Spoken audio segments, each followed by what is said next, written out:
آج راتوں کو عیاشیوں کی طرف ڈھکیلنے والی میری بہن، ایک دن وہ آئے گا جب تو اپنے بستر پہ لیٹ کر راتوں کو تارے گنے گی اور تجھے نیند نہیں آئے گی، اور تو اس وقت کہہ رہی ہوگی کاش اللہ مجھے موت عطا کرے، تو شاید زمین پکار اٹھے گی ابھی اتنی جلدی تجھے موت نہیں آئے گی، اس لیے کہ جو تو نے کیا ہے اس کرتوت کی سزا تو تجھے پہلے زمین کے اوپر ملے گی، تاکہ دنیا تیری عبرت کا تماشا دیکھے۔ یہ خوبصورت آنکھیں جو آج جھیل کی طرح بھری بھری ہے، یہ خشک ہو جائے گی۔ یہ بال جن کی نرمی پر سنبل کے پودے نثار کیے جا سکتے ہیں، یہ کسی چڑیا کے اجڑے ہوئے گھونسلے کی طرح بے رونق ہو جائیں گے۔ اس وقت بستر میں چھپ چھپ کر بڑھاپے کی جھری پڑی ہوئی چمڑیوں کے ساتھ، کمر اور گھٹنے کے درد کے ساتھ، کروڑوں بیماریوں کے عذاب میں لت پت جب نیند نہیں آئے گی میری بہن، اور تو رات کو تارے گن رہی ہوگی، اور تو اس وقت کہہ رہی ہوگی کاش اللہ مجھے موت عطا کرے۔ اس لیے قدرت ظالموں کو پہلے زمین کے اوپر سزا دیتی ہے، تاکہ میرے اور آپ جیسے نادان لوگ کم سے کم ان لوگوں کو دیکھ کر سدھر جائے، ان لوگوں کو دیکھ کر سنور جائے۔ اور اگر نوجوان لڑکے طاقت اور قوت پر گھمنڈ کر رہے ہیں تو یاد رکھو قدرت کے ہاتھ میں سب کی چوٹی ہے، اگر ایک نس دبا دے نا قدرت تو کھڑے ہونے کی اوقات نہیں ہے ہماری۔ ہم نے بڑے بڑے پہلوانوں کو لکڑی کا سہارا لے کر کے چلتے دیکھا ہے۔ کس پر گھمنڈ کرتا ہے انسان؟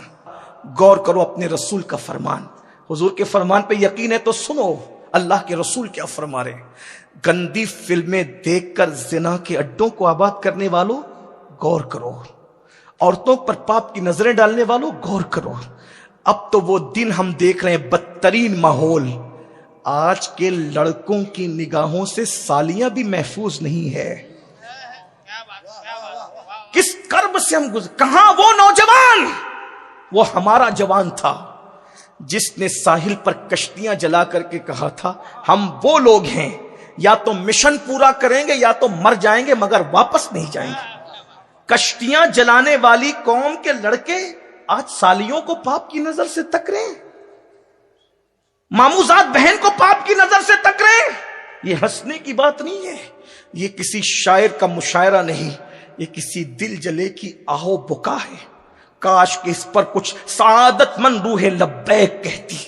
میں پوچھتا ہوں، آپ کہتے ہیں نوجوان لڑکیاں دوسروں کے ساتھ بھاگ رہی، میں نے کہا تو جب سالی کی حفاظت نہیں کر سکتا تو قوم کی بیٹی کی کیا حفاظت کرے گا؟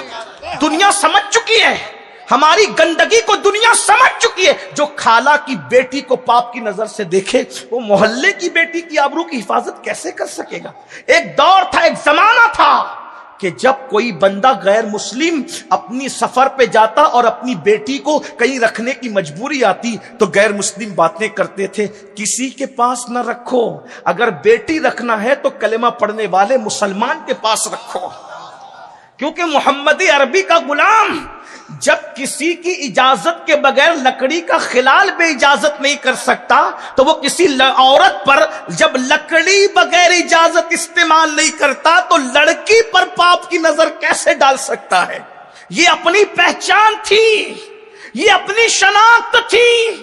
آج دنیا کچرا سمجھ کے یوں ہی نہیں جلا دینا چاہتی ہے، آج دنیا گندگی سمجھ کے یوں ہی نہیں اٹھا کر پھینک دینا چاہتی ہے۔ اللہ کے بندو، مومن ہونے کی لاج رکھنا آپ کے ہاتھ میں ہے۔ اللہ اور اگر یوں نہیں کرتے تو پھر اللہ کے عذاب کے لیے تیار رہو۔